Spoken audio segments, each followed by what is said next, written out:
Mm. Okay, so one more question. So sorry. Why do you feel like or why is it taking a little while for you to deal with your dad's passing? Do you feel like you Um, haven't, why do you feel like you haven't dealt with it yet? What's my that best about? friend, my best friend died. At the Some same time? years, no, some years before my father, Okay. and I still haven't dealt with that. And that was my first interaction with death like that. Mm, Right? Death was this thing that was distant and affected other people and did not affect me. mm, And now my friend Bill, rest in peace, Bill Huffnagel, my best friend in the world, mm-hmm. lost his life. He was 35, 36 years old, Oh, wow. died of a heart attack. Oh, And Bill is a better person than I will ever be. mm, He was a kind soul where I am a rugged soul. He mm, was a caring person where I am without empathy and kind of a callous person.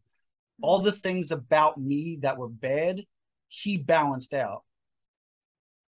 And he still got taken and not me. yeah. And I'm not okay with that. Mm, I wanted to die. I wanted to trade places. wow. I would give my life for his in a heartbeat. To this day, I feel this way. And I think I choose not to acknowledge it. Probably because I need therapy, probably because I need professional help, and it's something that I'm not intelligent enough in that field to help myself Mm, with. But I'm mm, also a Taurus and extremely stubborn, and I know I know how I receive information, and I don't believe I will take a therapist seriously enough to benefit from it. And I have to wait mm. for my maturity to catch up with my life, in my opinion, so that I'm not just wasting money doing something and not ready to accept it yet. I'm not yet ready to accept somebody else trying to tell me about my life. I get defensive very quickly. I get snappy very quickly. You'll get a very different side of me that people have never seen when people start trying to Mm. tell me about myself. And now you're gonna talk Yeah. about my best friend and you're gonna talk about my father who's not here. Like you better watch your fucking mouth with everything that you say. And I don't want to put myself in that position to hear something I'm not ready to hear yet at a mature level. Um, and I'm not glorifying any of this. I fully acknowledge it's unhealthy. I fully acknowledge that it's not well adjusted. But Yeah. I also acknowledge that I'm not perfect either. Like I'm allowed to be making wrong decisions. And I allow myself for that for now. And I don't feel like I'm at risk. I don't feel like I'm at risk for suicide. I don't feel like I'm at risk to harm others. I don't feel like, you know what I mean? So like I'm at a place right now where I am surviving. I'm living day by day and I'm trying to find happiness in things that are here still. And eventually, I hope to get to a point where I can properly digest these things. Mm. Wow, Steve. I hear you so very clearly. I'm sorry about your dad, by the way. I appreciate Um, that. that was that I wasn't expecting that at all. I didn't even know. Um, but I hear you so clearly when you say death always felt like something that was distant, and then it happens in your experience. And that is a conversation that I have with myself in my head a lot of times because I haven't been hit like that. My mom was hit like recently, maybe a year ago now. Her younger brother passed, and I had to be with my mom, like watching her break all the way down. And it was horrible. Like it was, as a child, like watching my mom like that, it was horrible. I couldn't even imagine the pain. And so ever since that day, like experiencing my mom like that, I've always just felt like, oh my God, I don't know if I could ever take it, because this is an inevitable promise of life. Somehow it's going to happen at some point in our experience. I don't know how I could ever take it. In a way, I think I might be a shut down kind of person as well, where it's not denial, it's just I don't want to deal with that right now, you know.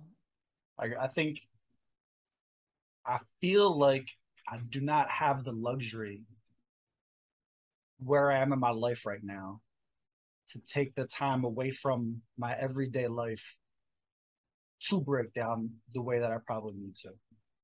Like, work's still there tomorrow. You know what I'm saying? The channel's still Mm, there tomorrow. My obligations are still there tomorrow. You know what I'm saying? Like, mm, I still it's not toxic masculinity is not the reason that mm, I'm not opening up. It's like survival mode almost, right? mhm. And then it's I don't know that I want to talk about that type of thing on here. Yeah. Mhm. I think that I know how I am, right? No one knows yourself better than yourself. And I know how I get in those scenarios. And the way that my life is set up, Mhm.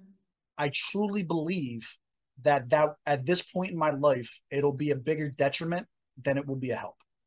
And I do believe that at some point I'll get to a place where I'm ready to do that, and that it'll be a bigger help. The risk will outweigh the reward, but I am not Mm. there at this time.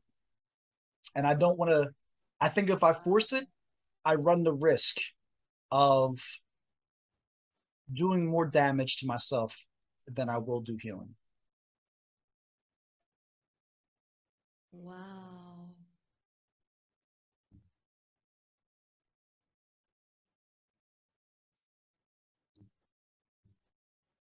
I've never encountered a conversation like this before or heard it in that way before, where you can like encapsulate the thing, the memory, the feeling, or whatever it is, and decide to deal with it on your own time, in your own space, when you are ready.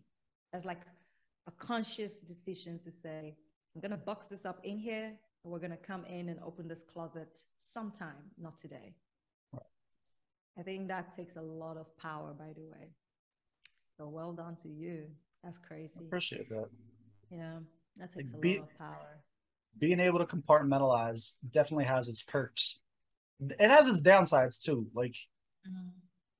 you feel like you lose a part of humanity, right? Like, you Mm-hmm. feel like guilty pretty much every day you wake up, For right? not dealing with it.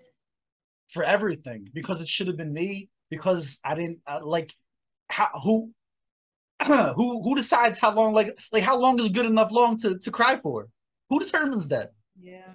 Right? Like, what's the right, like, who decides, like, what's the right amount of breakdown? What's the right amount of time to be mourned? When do the rest in peace things every day become too much? You know what I'm saying? Mm-hmm. And I don't think that I don't I I don't tend to attack things ignorantly. I Mm-hmm. don't go into an interview with Eva not knowing who Eva is. And Yeah. I'm very ignorant to death. I am very ignorant to how I'm going to respond to it when I do decide to handle it. And that's not how I approach things. Mm. So I think my journey since my best friend died is kind of hoping that I die before I have to deal with it. And if I don't, that I allow myself the life to grow into a more mature person who's able to handle it and not be a detriment to myself or others because of it. Yeah. Wow. I think that life,